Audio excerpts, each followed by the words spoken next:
আসসালামু আলাইকুম, সবাই কেমন আছেন? আশা করি ইনশাল্লাহ ভালো আছেন। আজকে আপনাদের দেখাবো আমের আচার।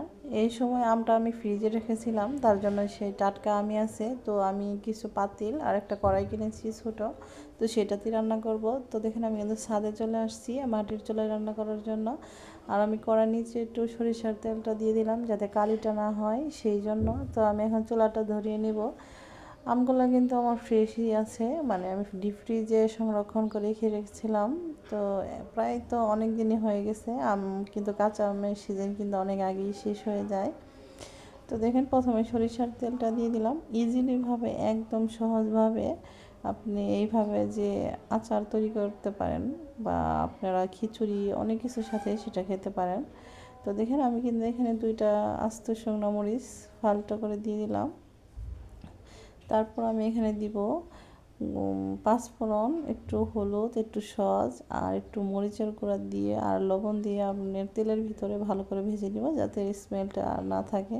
তো ভাজা শেষ হয়ে গেলে এতে আমি সেই আমগুলো দিয়ে দিব।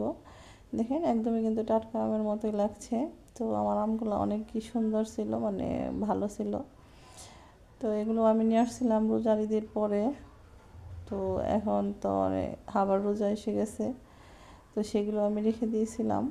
তো আমি এখানে দেখেন খুব সহজভাবে আমি আমের আচারটা দেখাবো, যাতে আপনারা সহজে মানে রান্না করে খেতে পারেন, মানে আচারটা সংরক্ষণও করতে পারেন। একটু ভাজতে হবে বেশি, এটাই।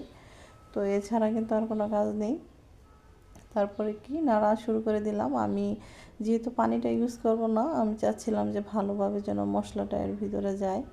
তো সেরকমভাবে আমি মানে বারবার নাড়ছিলাম, উল্টো পাল্টে নাড়ছিলাম সব মশলা ভিতরে দেওয়ার জন্য। তারপর আর চুলাটা আমি বারবার করে দেখেন মানে শোলাগুলো দিয়েই করছিলাম, কারণ এত ছোট চুলা, শোলা ছাড়া কোনো খড়ি যাবে না। আর যেহেতু বাসা বাড়ি থাকি, অন্যের ওইখানে থাকাটা কিন্তু অনেক টাফ। তো তার জন্য আসলে এই ছাদে নিয়ে চলে আসলাম রান্না করার জন্য। আর শোলা দিয়ে রান্নাটা করি আমি।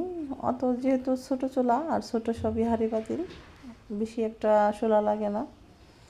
তো দেখেন আমার কিন্তু মোটামুটি কষানো হয়ে গেছে। আমি শুধু এর ভিতরে জাস্ট চিনিটা দিয়ে দিব, তাহলে কিন্তু দেখবেন আমার আচারের কালারটা কত সুন্দর আসে, মানে অনেক সুন্দর, মানে অনেক সুন্দর।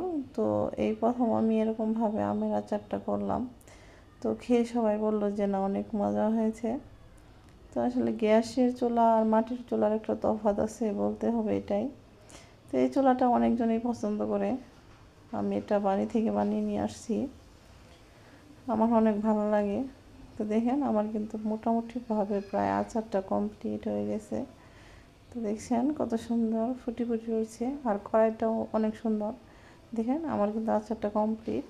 আমি অফ ক্যামেরাতে একটু করে নিয়েছি, জাল করে নিয়েছি। তারপর আর কি আমরা একটু টেস্ট করে দেখলাম যে কেমন হয়েছে। তো সবাই বলছিল যে না, আসলে ভালো হয়েছে। দেখেন রান্না করতে করতে সন্ধ্যা লেগে গেছে। তো আমাদের রান্না কিন্তু কমপ্লিট, আর আচারটা কালার কিন্তু অনেক সুন্দর এসেছে। তো ভিডিওটা ভালো লাগলে অবশ্যই লাইক কমেন্ট শেয়ার করতে কিন্তু একদম ভুলবেন না। খোদা হাফেজ।